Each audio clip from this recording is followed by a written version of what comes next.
നല്ലൊരു decent remake ആയിരുന്നു. ഫസ്റ്റിൻ്റെ അത്രയും വന്നില്ല. നമ്മൾ ഫസ്റ്റ് സൂര്യയുടെ ഒരു ഇത് കണ്ടിട്ട് അതൊരു മാസ്റ്റർ പീസ് ക്ലാസിക് പടമാണ്. പക്ഷെ നല്ല ഡീസൻ്റായിട്ട് റീമേക്ക് ചെയ്ത് എല്ലാവരും റീമേക്ക് സ്റ്റാർ എന്ന് വിളിച്ചാൽ പുള്ളി ഒരു നല്ല റീമേക്ക് കൊണ്ട് തന്നെ തിരിച്ചു വന്ന് അത്യാവശ്യം നല്ല രീതിയിൽ തന്നെ റീമേക്ക് ചെയ്തിട്ടുണ്ട്. പ്രത്യേകിച്ചൊന്നുമില്ല പറയാൻ, നല്ല പടമാണ്. നല്ല റീമേക്ക് തന്നെയായിരുന്നു. സൂര്യ ചെയ്ത അത്രയും ബെറ്റർ എന്ന് പറയത്തില്ല, പക്ഷേ എന്നാലും നല്ലോണം ചെയ്തിട്ടുണ്ട്.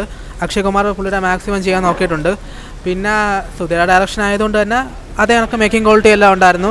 GVPയുടെ BG അത്യാവശ്യം നല്ലോണം ഉണ്ടായിരുന്നു. ഏറെക്കുറെ തമിഴിൻ്റെ സാമ്യതയുണ്ട്, പക്ഷേ എന്നാലും നല്ലോണം BG ചെയ്തിട്ടുണ്ട്. ടോട്ടലി നല്ല റീമേക്ക് തന്നെയാണ്, മോശമൊന്നും പറയാനൊന്നുമില്ല, കൊള്ളായിരുന്നു. നല്ല ഫിലിമാണ്. സൂര്യ റിപ്പോർട്ട് തമിഴിൻ്റെ റീമേക്കാണ് സിനിമ. ആ സിനിമയുടെ ഒരു സ്റ്റാൻഡേർഡിൽ ഒട്ടും താന്നു പോവാതെ എടുത്തിട്ടുണ്ട് ഈ സിനിമ. പിന്നെ നമുക്ക് ഉർവശി ചെയ്ത വേഷമിൽ സീമ ബിശ്വാസ്, അപർണയുടെ വേഷം രാധിക മദൻ, സൂര്യയുടെ വേഷം അക്ഷയ് കുമാർ, അവരെല്ലാം നന്നായിട്ട് ചെയ്തിട്ടുണ്ട്. പിന്നെ സൂര്യയുടെയും അപർണയുടെയും വേഷം ഇതിൽ ചെയ്ത അക്ഷയ് കുമാറും രാധിക മദനും ചെയ്തത് അത്രത്തോളം ഏറ്റിട്ടുണ്ടോ എന്ന് തോന്നി. ഇപ്പോൾ അത്ര ഏറ്റിട്ടില്ല എന്ന് വേണം പറയാൻ. പിന്നെ ഉർവശി ചെയ്ത വേഷം അത് നമുക്ക് ഉർവശിയോടുള്ള ഒരു ഇഷ്ടവും അവർ ഇതുകൊണ്ടായിരിക്കാം അതും കുറച്ച് മികച്ച് നിൽക്കുന്നതായിട്ട് തോന്നും.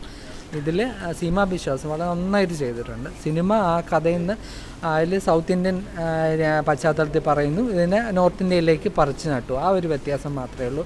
അല്ലാതെ കഥയിലൊന്നും ഒരു മാറ്റവും വരുത്തിയിട്ടില്ല. വളരെ നല്ല സിനിമയാണ്. അതായത് അത് നടന്ന സംഭവമാണ് ഈ ഫിലിമായിട്ട് കാണിച്ചേക്കുന്നത്. അതിൻ്റെ എല്ലാ ക്വാളിറ്റിയോടുകൂടി തന്നെ ഈ സിനിമ എടുത്തിട്ടുണ്ട്. പിന്നെ അക്ഷയ് കുമാറിൻ്റെ കുറേ പടങ്ങളിപ്പം പൊട്ടിക്കൊണ്ടിരിക്കുകയാണ്. പുള്ളി പണ്ട് റീമേക്ക് സൗത്ത് ഇന്ത്യൻ സിനിമയുടെ റീമേക്ക് ഹിന്ദിയിൽ എടുത്തിട്ടാണ് പുള്ളി വലിയ സ്റ്റാറായി മാറിയത്.